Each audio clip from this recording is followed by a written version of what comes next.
শ্বাস প্রশ্বাসের কষ্ট অনেক কমে গেছে না? হ্যাঁ,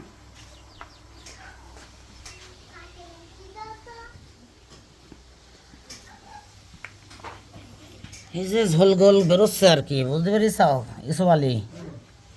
আলকাদরা কেবল বেরোচ্ছে।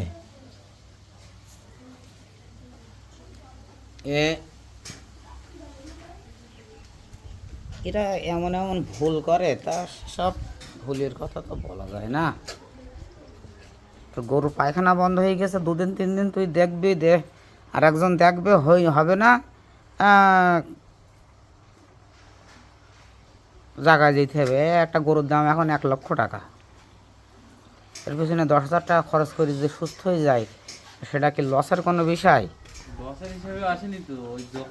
তাই একেবারে মেরি ফেলে দিয়ে তাই ডাক্তারের কাছে যাওয়া, এত এর চিকিৎসা করার মতন কোনো অবস্থা কি ছিল? চিকিৎসা করার মতন কোনো অবস্থা আছে? প্রথম রোগ তো প্রথমেই বড় আকারে হয় না।